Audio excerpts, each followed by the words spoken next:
Okay, folks, listen. Today, we're making a ground beef potato casserole, right? Super simple. If you guys pay attention, look down on these ingredients down here. Not a whole lot to it, right? Now, I like to put, vegetables in mine. You guys do not have to do that, but listen, I like to level it up with a lot of flavor. And guess what, folks? We're using frozen, right? So I got frozen corn, which is left over from another recipe. Then I got some frozen peas, right?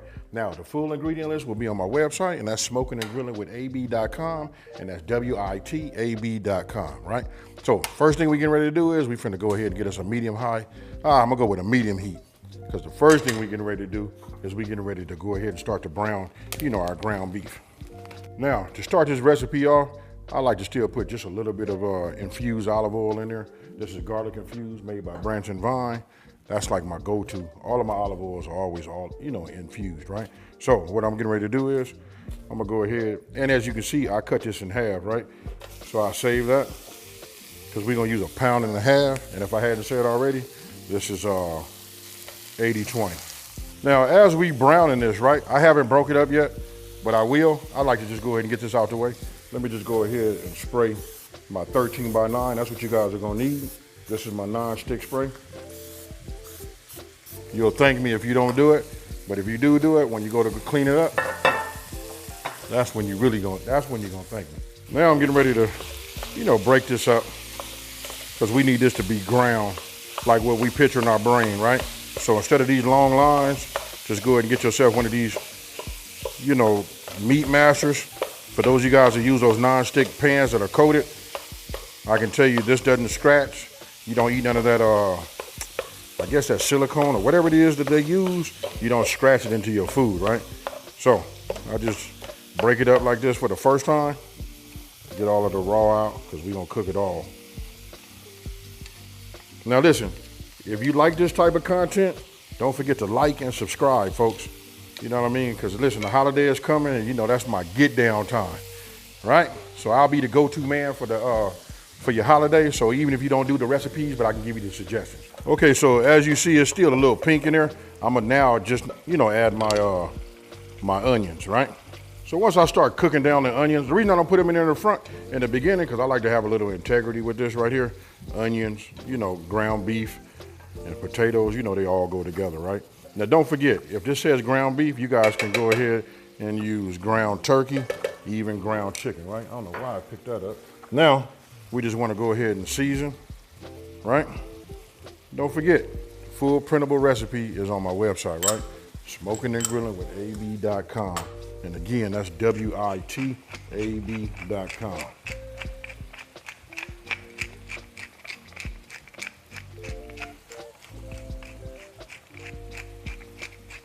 Once that heat hits that paprika, you can smell it. Now here I give it a couple of generous pinches, right?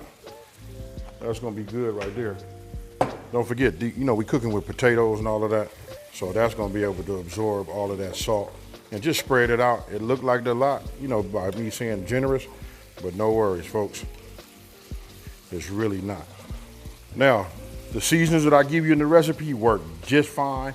Give you that flavor, but for those of you guys that have, which is a lot of you guys, have the B, you guys can put the B in here. You could just skip that other step, but for me, I'm gonna add just a little bit on it, a little bit to it. You know what I mean? Because you have to season everything, right?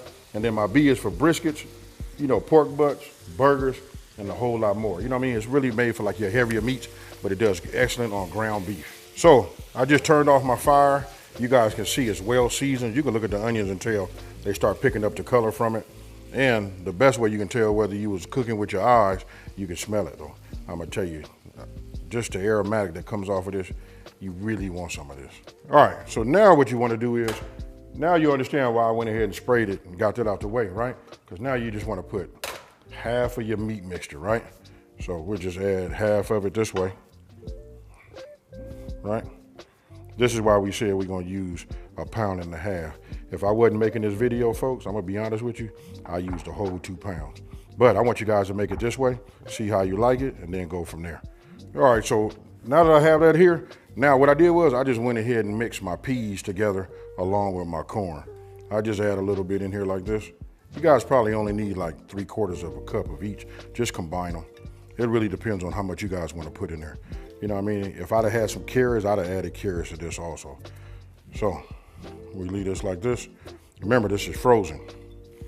And now that I've done that, I'm gonna go ahead and just kind of like get it down in there like that. Now we're getting ready to go. What we do now is, check this part out. We set it right there. It should look like that or something like that. It's up to you. You make it look like how you want it to. I'll put this off to the side. I'm getting ready to grate my cheese, which I should have had my cheese grated already. I'm gonna grate my cheese, and then I'm gonna go ahead and cut my potatoes down into scallops.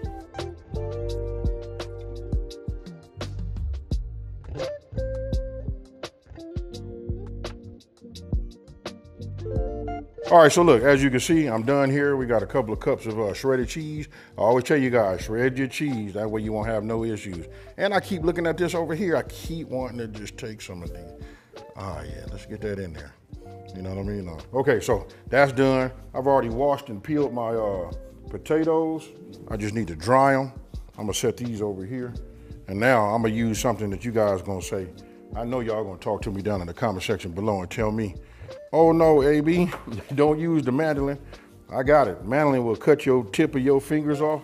You know what I mean? But if you use it properly, all of them have a guard. Once you use them properly, right? This comes up, put it on top, and we get all even slices, and we don't have to worry about cutting off our tips of our fingers. Okay, so what I'm gonna do now is just take this down here like this, center it. I cut a little bit off of it so I have an even surface to start on, right? So I'm gonna go ahead now and take it and just run one slice. Let's look and see what we got. You know, I can go a little bit thinner than that. So now I'll make my adjustment. Now we try one more.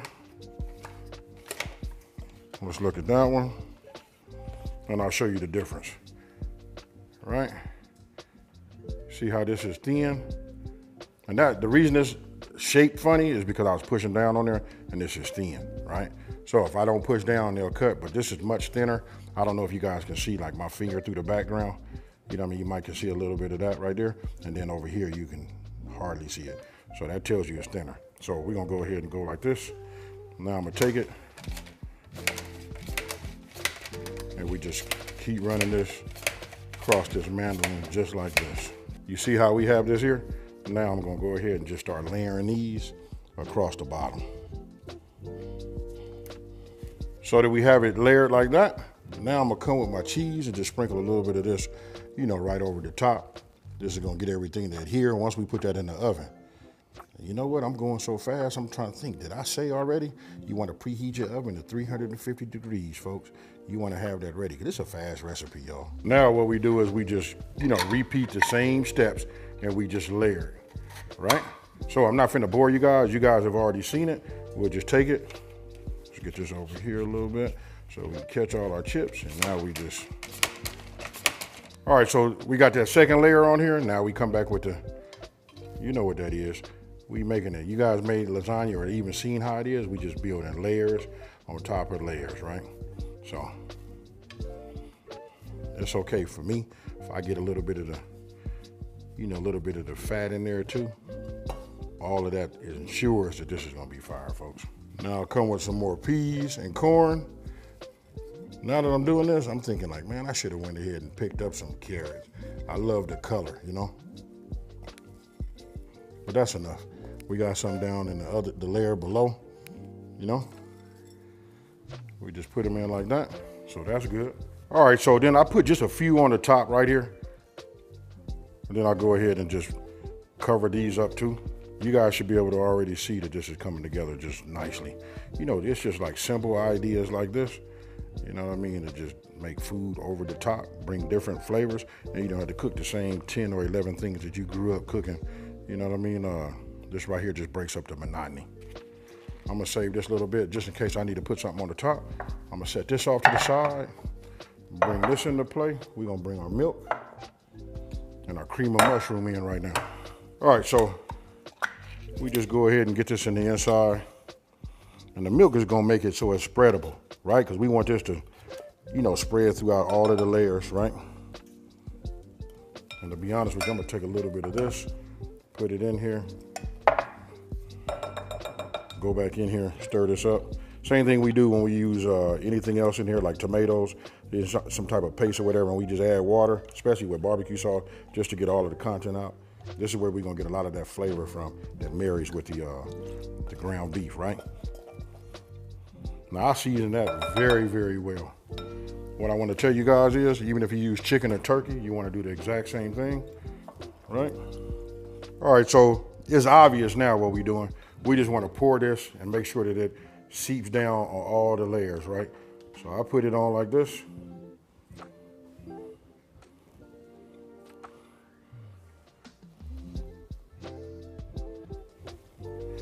Right, now we want to get it all. All right, so you guys got to have the right tool for the job. So what do we need? We need a rubber spatula. I was just somewhere and they didn't have a spatula in the house. I was like, man, y'all must not be doing no baking, no mixing, or no nothing. You know what I mean? But I know what I'm gonna get them for the holiday though. That's gonna be my Christmas gift to them. So they have it all. For me, this is completely optional. I like to put a little bit of fresh cracked black pepper on the top, right? Now we want to cover it. We're going to stick it in the oven and we're going to go for 1 hour. Actually, I'm going to look at it in 45 minutes just to see how it looks, right? And then if you have anything extra, you know, like on the side, just keeps them little brown marks off of your, you know, your 13 by 9. All right, so I take it like this and I just lay it over the top. You know, keep the cheese from trying to like stick to it. Put this over here like that. I don't want to like push it down all the way.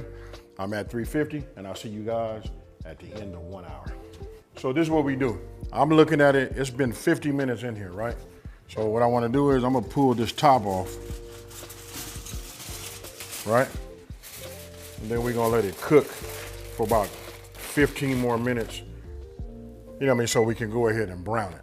So after you get your foil off, right? You wanna sprinkle your cheese over the top. You know what I mean? Just like you see me doing right here. And then we're gonna cook this for about another 15, 20 minutes till the cheese starts to brown, right? Let me just put this like this, and this gets it completely covered.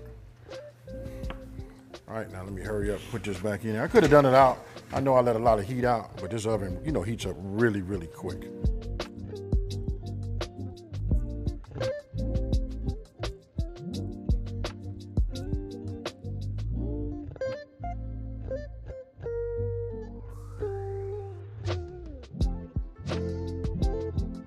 All right, I'm gonna go in here and get some of this. Look at this right here. Nice, cheesy. You can see it's nice and hot. Oh my goodness.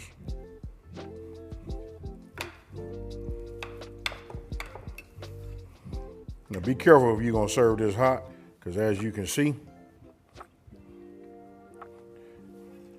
this will burn you and ruin your week. But look at that right there. Then if you got any extra cheese, you can just go ahead and put some over the top. But that right there is cheesy. All right, so now you see it. Only thing I gotta do is like let this cool a little bit, you know, just so I can go ahead and take a bite. You know what I mean? But listen, the potatoes are, ooh, they fork soft. When I tell you they tender, they tender. So, you know how I do. Cheers, y'all.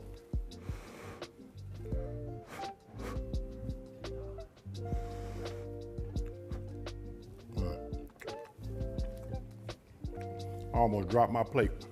Ooh.